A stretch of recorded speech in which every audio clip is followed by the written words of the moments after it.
اور کامنٹ ہے، ایک شخص یہ کہہ رہے ہیں، یہ بھی اسکرین شاٹ اویلیبل ہے، ایک شخص کہہ رہے ہیں کہ استخارہ کرنے کے پیر صاحب 1000 روپے لیتے ہیں، 1000 روپے، اور آپ کو سر جی کس چیز کی کمی ہے؟ آپ لوگوں سے ہزار روپے آپ لوگوں سے مانگنا آپ نے شروع کر دیا، کاروبار اللہ نے دیا ہے، آپ کہہ رہے ہیں میں بڑے لوگوں سے بھی لیتا ہوں، تو 1000 روپیہ میں آپ کو اس کی وجہ بتا دوں۔ پہلے میں لیتا تھا، سب سے پہلے میں آپ کو یہ اب بتا دوں کہ میں اب نہیں لیتا۔ اچھا اب نہیں، پہلے لیتا تھا، یہ بہت اب میں نہیں لیتا، اب میں 1 روپیہ بھی نہیں لیتا۔ ٹھیک ہے، اس سے پہلے میں آپ کیوں لیتا تھا؟ جی مجھے آپ کا میسج آتا ہے، میں آپ کو دکھا سکتا ہوں، میں وہ بات کروں گا جو میرے پاس ثبوت موجود ہے، آپ بے شک اس کے ویڈیو میں لگا سکتے ہو۔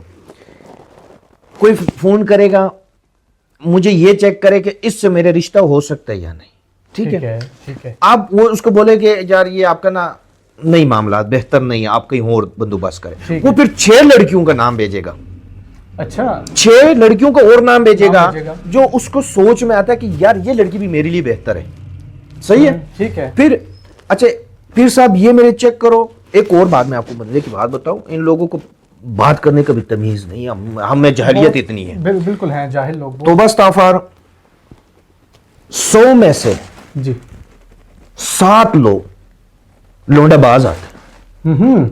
آپ چیک کرو پیر صاحب، یہ میرا اچھا دوست ہے، میرا اچھا دوست ہے، میرا بھائیوں والا تعلق لیکن اب میرے ساتھ رابطہ نہیں کرتا ہے، میں پتہ کیا بولتا ہوں؟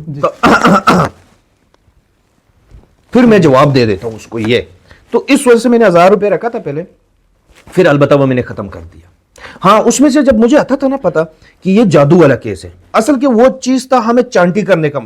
اچھا چانٹی کیا جا 1000 روپے اس لیے رکھتے ہاں لوگ، وہ چانٹی جب ہمیں بتاتا تھا نا کہ ہم جادو سائیڈ پہ کرنی ہے۔ اب جیسے میں آپ کو ایک بات بتاؤں، محبت والا ہوتا تھا نا سائیڈ پہ ہوتا تھا، ویلا بندہ آپ بیٹھے 10 بندے اور بیٹھے، ویلا ٹھک ٹھک ٹھک، پیر کا ویڈیو دیکھ کر ساتھ ہی میسج کیا چیک کرو۔ میں آپ کو ایک بندہ مجھے میسج کرتا ہے کہ پیر صاحب، اچھا باہر سے تھا پڑھا لکھا بندہ، کہ پیر صاحب میرے یہ چیک کرو جو میری بیگم ہے، ٹھیک ہے جی جی، اس کے پاس دوسرا سم ہے، اس سم کا نمبر مجھے دے دیا۔ یہ آپ کے پاس ریکارڈ موجود ہے؟ ہاں میرے پاس موجود ہے، میں آپ کو ریکارڈنگ اس کا وائس چلا سکتا ہوں، آپ کو دکھا سکتا ہوں، اس پڑھے لکھے بندے کی، یو کے والے بندے کی میں آپ کو بات میری بتا رہا ہوں۔ بیگم کا دوسرا نمبر بتائیں۔ اس نے سم لیا ہوا ہے جی جی، جو مجھے علم نہیں ہے، اس کا نمبر مجھے آپ بتا دیں، آپ مجھے ایک اندازہ بتا دیں کہ میں پیر ہوں، میں نے کوئی خدائی کا دعویٰ کیا، میں کوئی علم غیب رکھتا ہوں، یا میں تیرے بیگم کو، میں اتنا فری ہوں کہ تیرے بیگم کا نمبر میں چیک کرتا رہوں۔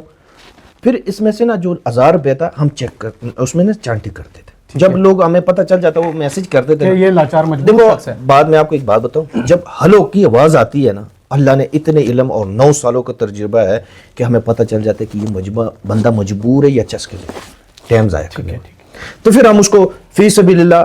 اور میں یہ بات نہیں بھی کہنا چاہتا، لیکن میں آپ کو یہ بتاؤں حلفیاً میں کہہ سکتا ہوں کہ استانے میں آ کے ہم نے جیب سے لوگوں کو دیا، چلیے یہ آپ کا اور اللہ پاک کا معاملہ، ہم نے دیا کہ آپ اللہ تعالیٰ، کیونکہ جو میں آپ کی بات بتاؤں، جو شخص جادو میں پھنسا ہوا ہے یا بندش میں پھنسا ہوا ہے، اس کے پاس روٹی کھانے کے لیے پیسے نہیں ہے، زہر کھانے کے لیے پیسے نہیں ہے، وہ ہمیں کیا دے گا؟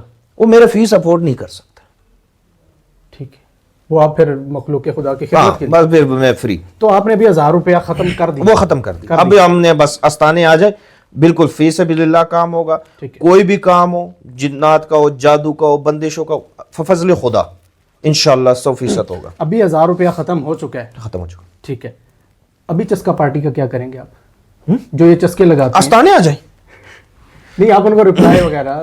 رپلائی دیے نہیں جاتا ہے، سیدھی جو بات ہے۔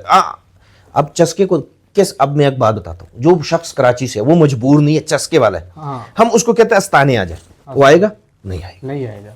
اچھا جو مجبور ہوگا نا وہ تو کہے گا کہ حضرت صاحب میں نہیں آ سکتا، پھر ہم اس کو ترتیب بتاتے ہیں کہ آپ نے سادہ حال یہ ہے کہ استانے آ جاؤ، 1000 روپیہ بھی ختم ہو گیا اور استانے آ جاؤ، ٹھیک ہو گیا۔